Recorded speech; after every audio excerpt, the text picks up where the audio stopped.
Hello and welcome to this edition of World at War. My name is Mohammed Saleh. The Russian President Vladimir Putin has only three advisors: Ivan the Terrible, Peter the Great, and Catherine the Great. This is what the Russian Foreign Minister Sergei Lavrov had famously said when he was quizzed about who had advised Vladimir Putin to begin his invasion of Ukraine.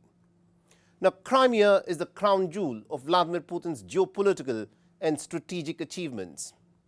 In fact, Crimea for centuries has dictated Russia's foreign and military policy due to its warm water ports. So when Vladimir Putin captured Crimea in 2014 in a lightning, largely bloodless military annexation, the Russian president was retaking what for centuries has been one of the most strategic and coveted stretch of real estate by Russia. And now, Ukraine wants to turn Crimea from a Russian asset into a Russian liability. Ukraine's drone commander, Robert Brovdy, has on record stated that Ukraine now wants to cut off Crimea from the rest of Russia. And for this, Ukraine has carried out strike after strike, targeting the Russian road and railway lines connecting Crimea to mainland Russia. Mid-range drones have been deployed to strike at the Russian military and the logistical vehicles in what Brovdy calls is as easy as shooting partridges. So what damage has Ukraine inflicted on the Russian military infrastructure in Crimea? And how are the Russians now responding to this relentless and highly effective barrage of Ukrainian long-range drones? Our next report tells you more.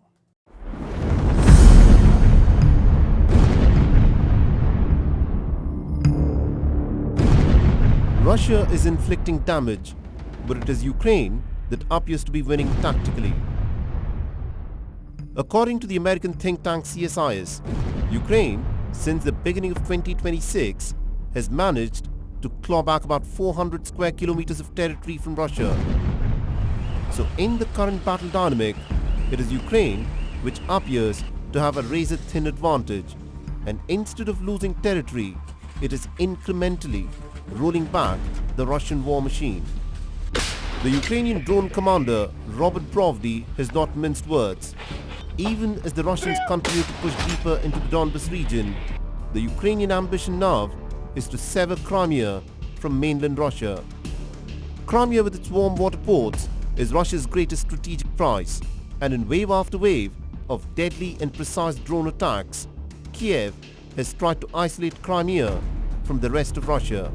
The plan is simple: make Crimea's occupation militarily so expensive that instead of Crimea remaining a prized strategic asset, Crimea turns into a military liability.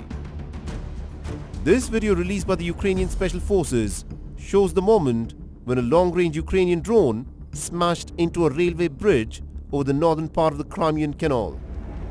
This railway bridge was a crucial military logistics crossing for the Russian military to supply its forces in Crimea. These satellite images give you a before and after picture of the impact of the Ukrainian drones on an oil storage facility in Kerch, Crimea.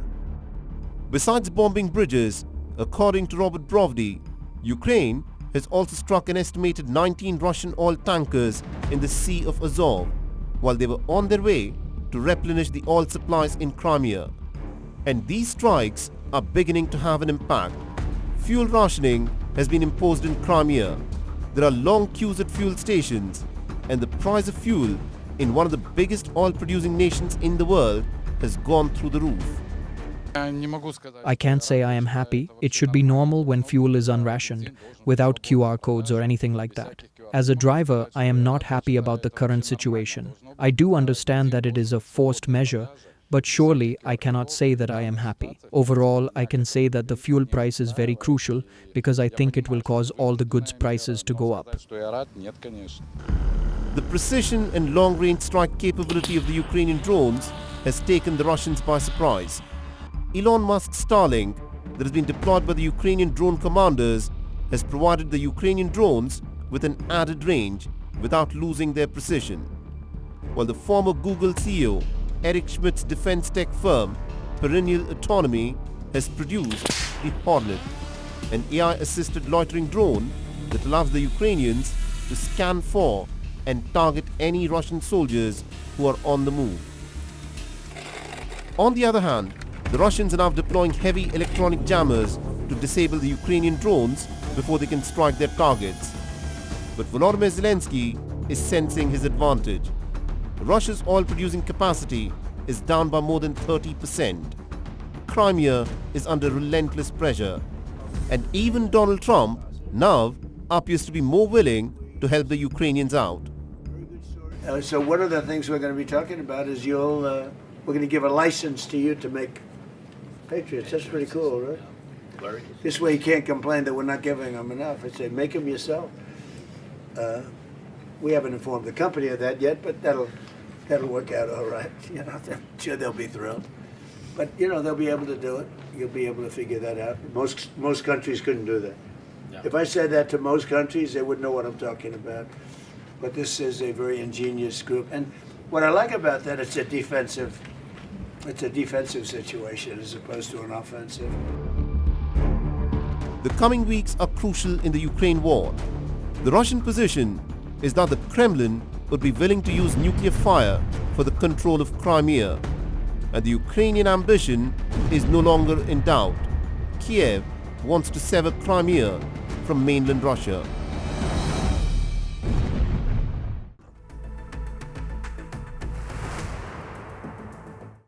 "1,000 missiles are locked and loaded and aimed at the Islamic Republic of Iran."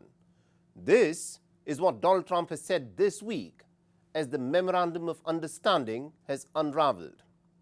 The United States and Iran have traded fire. At the heart of this misunderstanding is the control of the Strait of Hormuz.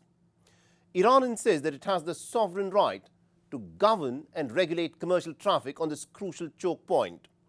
But to accept this flies in the face of international law, nullifies the freedom of navigation in international waters, and also effectively neuters the leverage the Americans have to inflict pain on the Iranian economy by imposing financial sanctions.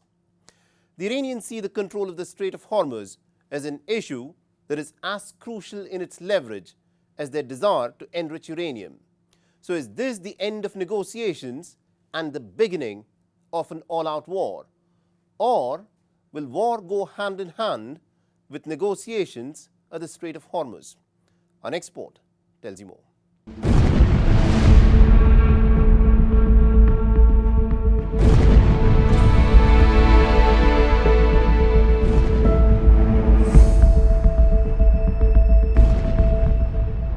"80 strikes in the span of a few hours." This is what the Americans did as they systematically unleashed their missiles on Iranian air defense systems, coastal surveillance systems, missile and drone storage facilities, and other naval and military infrastructure. The key port of Bandar Abbas, the Sirik, Keshem, and the Abu Musa Islands bore the brunt of these American bombings. The Iranians staged an immediate counterattack, unleashing a wave of missiles on American military positions in Bahrain, Kuwait, and other GCC nations that host U.S. military bases. The ceasefire that was famously struck without signature at the famous Hall of Mirrors in the Palace of Versailles sank into the depths of Hormuz in less than 20 days. To me, I think it's over. I don't want to deal with them anymore. They're scum. You know what scum is? They're scum. They're sick people. They're led by sick people. And they're vicious, violent people. And if they had a nuclear weapon, they'd use it. As far as I'm concerned, it's over. The Iranians pushed back, with the Iranian parliamentary speaker Mohammed Saleh saying that the era of American bullying and extortion is over. At the heart of the conflict now is the question of who can control and regulate commercial traffic in the Strait of Hormuz. On the 25th and the 27th of June, Iran struck 2 oil tankers for trying to take the Omani route that had not been cleared by the Iranian authorities, and the Americans immediately carried out the attacks on Iran. At a time when the Iranians were in deep mourning, taking the mortal remains of their assassinated supreme leader, Ayatollah Ali Khamenei, through the holy cities so that people could pay their last respects. Ayatollah Ali Khamenei, the architect of Iran's defense capabilities, even under the crippling American sanctions, was eventually laid to rest in Mashhad. But certain banners in red, which explicitly said, "Kill Trump," during the funeral procession of Ayatollah Ali Khamenei, who was killed in the very first hour of this war, unleashed by Donald Trump and Benjamin Netanyahu, appears to have struck a raw nerve. Israeli intelligence, whom Donald Trump follows very closely, has again indicated that there is a new plan that's been hatched in Iran to assassinate Trump.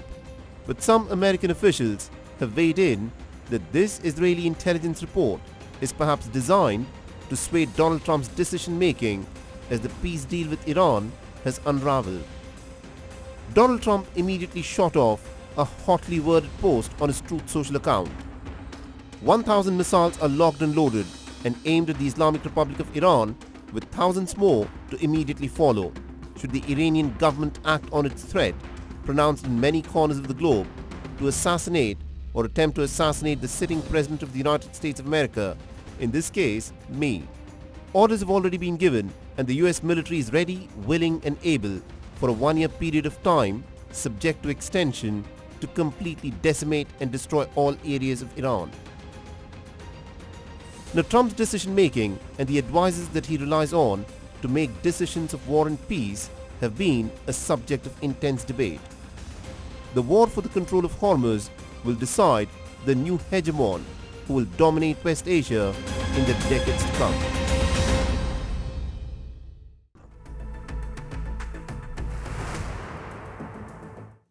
On the 8th of July, Pakistan's military had said that over the last 4 days, 42 civilians and military personnel had been killed in 3 separate militant attacks in Pakistan's restive Balochistan province. Signaling further military operations, the Pakistani military spokesperson said that at least 54 militants had been killed. It is to be noted that the restive Balochistan province has been the scene of a long-running insurgency in southwestern Pakistan, with an array of separatist groups demanding independence from Pakistan's central government in Islamabad.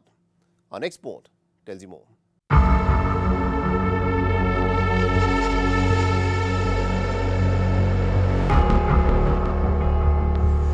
The southwestern Balochistan province is Pakistan's largest by territory, but the smallest in terms of population. Despite being blessed with mineral resources and vast reserves of natural gas, the province has remained the country's poorest, giving rise to a broader rebellion. The decades-old rebel movement blames the Pakistani government of neglecting its residents and unfair distribution of resources. Late on Monday evening, the rebels attacked a remote police post near Mangi Dam in Balochistan's northern Ziyarat district. 9 police officers were killed and several others went missing in the brazen attack on the police post guarding a critical water installation. The initial assault soon escalated into a prolonged clearance operation by the Pakistani army and the paramilitary forces. The Pakistani military claimed that 54 militants were killed in subsequent operations across Ziyarat, Belawinder, Kharan and Dalbandi. So, in the 3 major operations that I mentioned to you, 4 civilians were killed, and before and after that, our police personnel and army soldiers also lost their lives. In total, our casualties are 42 precious lives of this country that they have sacrificed to Allah Almighty while protecting their homeland, fighting bravely, and there are 54 terrorists who have been confirmed killed, those who were involved in these operations. Baloch rebels, however, claim the number of Pakistani security personnel to have been killed is much higher in one of the bloodiest spells of militant violence this year. 2 of these 3 attacks were carried out by the Tehreek-e-Taliban Pakistan, or the TTP.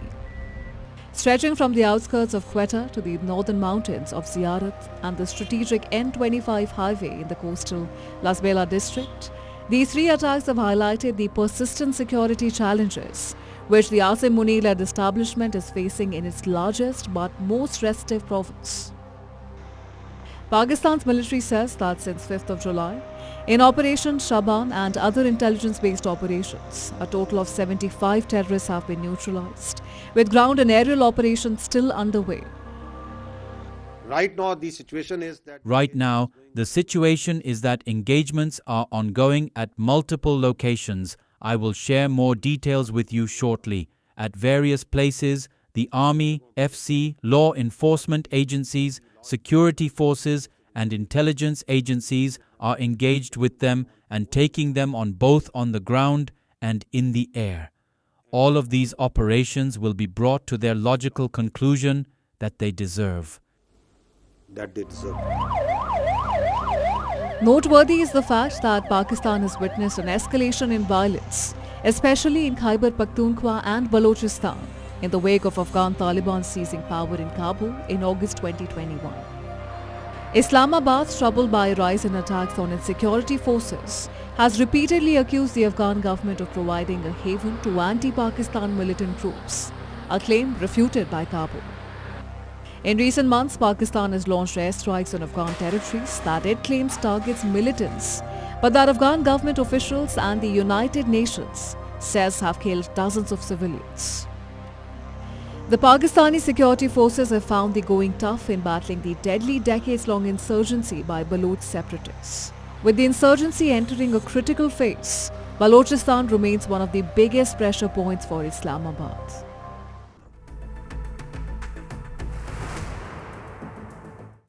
Early on the 4th of July, the Al-Qaeda-linked group Jamaat al-Nusrat al-Islam wal-Muslimin, or the JNIM, and their separatist Tuareg allies hit the Republic of Mali with some coordinated attacks, roughly 2 months after the same groups had staged attacks against the ruling junta, in which the country's defense minister had been killed. The targeted cities and towns included Anafis and Aguel Hawk in the north, Gao and Sivare in central Mali, and a prison in Kenyaroba in the south of the landlocked nation. Our next report tells you more details as to what is happening in Mali.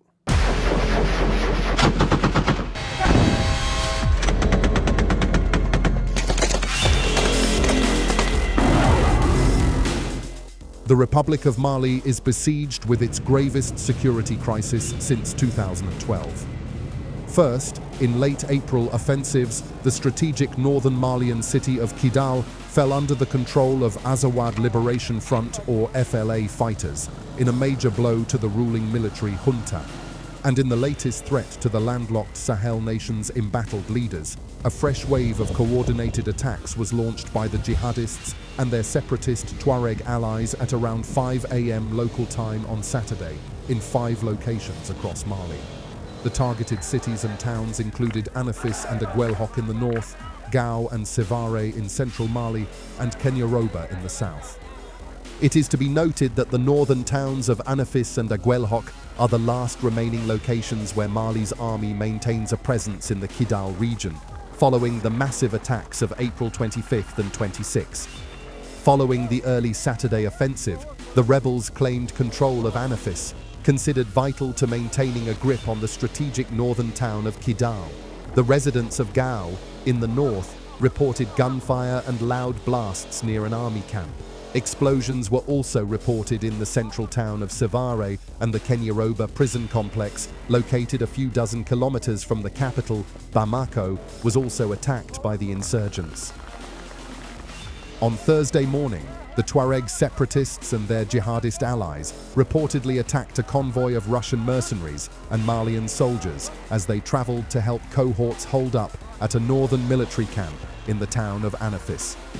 Reportedly, the convoy consisted of dozens of vehicles with air cover, but that didn't deter the insurgents. Noteworthy is the fact that Russia and its Africa Corps paramilitaries are helping the military governments of Mali, Burkina Faso and Niger fight jihadist groups that have killed tens of thousands of people across much of their territories. Russian Foreign Minister Sergei Lavrov, on a visit to Niger, attended a high-level meeting on the 8th of July with the foreign ministers of the 3 West African countries and reiterated that Russia will continue to provide military backing to the junta-led governments. We expect that cooperation between Russia and the AES will provide an additional boost to strengthening the sovereignty of our states and to expanding our bilateral relations, as well as relations in a multilateral format. In October, the third Russia-Africa summit will be held in Moscow, and President Putin has wished our meeting every success and instructed me to tell you that he would be delighted to see the presidents of Burkina Faso, Mali, and Niger at this summit. Straining ties with the West, the junta-led governments of Burkina Faso, Mali, and Niger have turned their backs on former colonial power France, formed a breakaway regional alliance, the Alliance of Sahel States, or AES, and drawn militarily closer to Russia. This consultation session between the foreign ministers of the Confederation of Sahel States and the Russian Federation thus strengthens the already special relations between the Confederation and Russia. We particularly appreciate the leadership of the Russian Federation and the objectivity of your analysis regarding the situation in Africa and more specifically the situation in the Sahel. Though Moscow has pledged its support in the fight against jihadists and separatists, the recent attacks, reminiscent of a crisis that rocked Mali in 2012, have posed a serious challenge for the ruling Malian junta.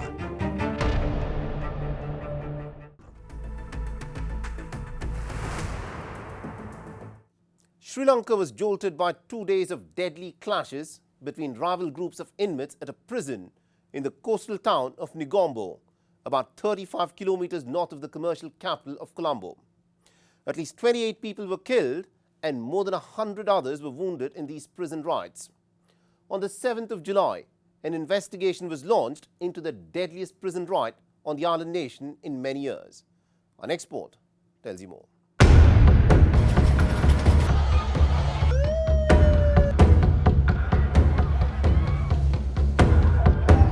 The notorious Negombo prison housed about 2,400 inmates despite only having facilities for about 650. According to the Committee for Protecting Rights of Prisoners, which resulted in severe overcrowding. On the 5th of July, fierce clashes erupted between more permanent convicted prisoners and those under temporary detention at the prison, resulting in the death of 2 prisoners and injury to dozens others.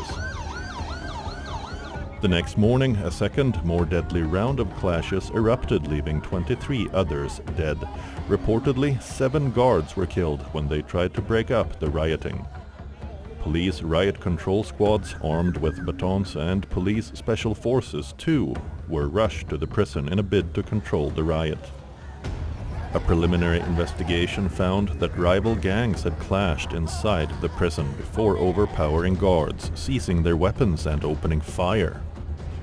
On Tuesday, Justice Minister Harshana Nanyakara told Parliament that a criminal investigation had begun alongside a government-appointed commission, further adding that inmates had also smashed a CCTV camera in the chaos. Their intentions are clear. They have completely destroyed the body scanner worth millions of rupees. They have destroyed all the CCTV systems. What they wanted to do was to undermine the running of this prison. The Sri Lankan Justice Minister also told the Parliament that the fight had started when a few prisoners had leaked information of efforts to smuggle drugs into the prison to prison officials. The aggrieved parents of inmates also lamented the injustice and the unfairness of the system. Those selling drugs are outside while those taking them are jailed. Why are they doing this injustice? As police kept the area cordoned off, prison buses were seen transferring some inmates out of the facility. According to the Department of Prisons, as many as 734 prisoners were moved to 4 other prisons on Tuesday morning to reduce the severe overcrowding at the Negombo prison.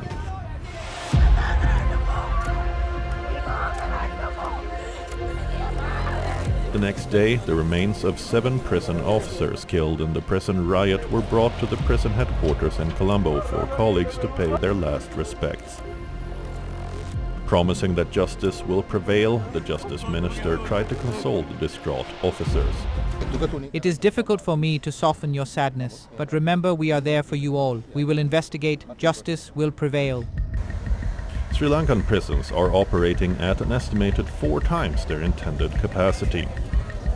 In December 2020, rioting at another prison in Sri Lanka killed 11 inmates and wounded 117 during the height of the COVID-19 pandemic, prompting the government to release hundreds of inmates from overcrowded jails.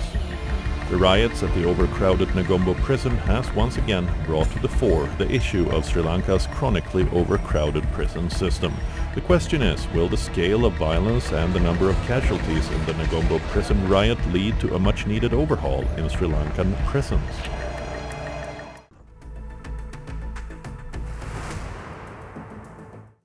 And with that, it's a wrap on this edition of World at War. If you want to reach out to me with any comments, feedback or suggestions, please feel free to do so on the ID that you're seeing on your screens. I'm your host, Mohammed Saleh, and I'll see you again next week.